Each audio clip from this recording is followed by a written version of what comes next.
vous a surpris qu'on retrouve de la drogue dans le sac de Rima Hassan? Ah oui, vraiment. Je me suis dit, mais c'est du délire. Moi, je connais pas cette femme. Moi, j'estime déjà que cette femme, on aurait dû l'interdire, la destituer de son mandat de député, parce qu'elle travaille, elle fait tout, elle déteste la France, elle crache sur la France, elle ne travaille pas. Elle nous parle de Gaza, mais la Gaza, c'est pas la circonscription qu'elle a. Enfin, excuse-moi, il y a un moment, faut arrêter. Qu'est-ce que c'est que cette bonne femme qui nous Et là, elle arrive dans un commissariat avec de la drogue. Ouais. Et en plus, elle en a consommé. Parce qu'il y a eu des analyses, a priori, d'urine, etc. Elle était sous drogue. Mais ça montre le niveau de ces gens-là. C'est quoi? Ces gens-là se pensent intouchables. Par contre, moi, j'arrive comme ça. Alors moi, je vais vous dire, moi, on va et puis, je vais pas ressortir. Hein. Non mais bon, il y a deux poids, deux mesures. Ces gens-là sont des donneurs de leçons. C'est une honte. Comme l'histoire de Quentin, c'est terrifiant quand je vois que, comment il s'appelle, Pierre Moscovici a dit il y a quelques jours qu'il ne fallait pas en faire un fromage ou je ne sais quoi.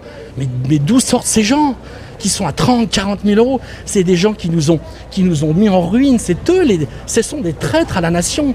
Moi, les traîtres, je sais ce que j'en fais. Hein. Qu'est-ce que doit faire Ursula von der Leyen avec le cas Rima Hassan? Moi, je pense que Ursula von der Leyen devrait virer définitivement cette bonne femme. Parce qu'elle ne défend pas l'Europe, elle défend Gaza. Mais Gaza, c'est pas en Europe que je sache. Ouais. A priori, cette femme, en plus, elle est payée par l'Europe, donc c'est-à-dire par les impôts des Européens, des Français. Elle participe grandement. Enfin, tout ce qui se passe. L'histoire de Quentin, c'est arrivé à cause d'elle aussi. Cette jeune garde, ces sortes de chiens de... Mais moi, demain, ils me voient, ils m'assassinent, ils me tombent dessus. Et après, on va dire quoi? Que j'ai été facho. Et alors, j'ai beau être facho, j'ai le droit de vivre.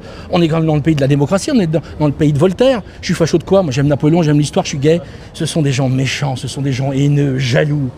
De toute façon, il y en aura toujours. Dans l'histoire de France, il y a toujours eu des Robespierre, des Danton et des Saint-Just. Ces gens-là sont les descendants de ça. Ils ont tous fini à l'échafaud. Donc je ne me fais pas trop de soucis.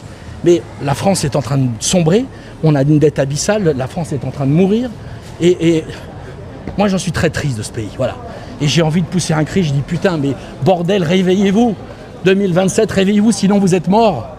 La liberté d'expression n'existe plus, on essaie d'enlever les réseaux, sur X, sur TikTok, sur tout ça. Des gens comme Thierry Leluron, Coluche, Desproges, n'existeraient plus. D'ailleurs, il n'y a plus de comiques en France. Ils sont où les persifleurs, le fou du roi? Il n'y a plus de fou du roi en France. C'est Bernard Montiel, le fou du roi? On est tombé bien bas.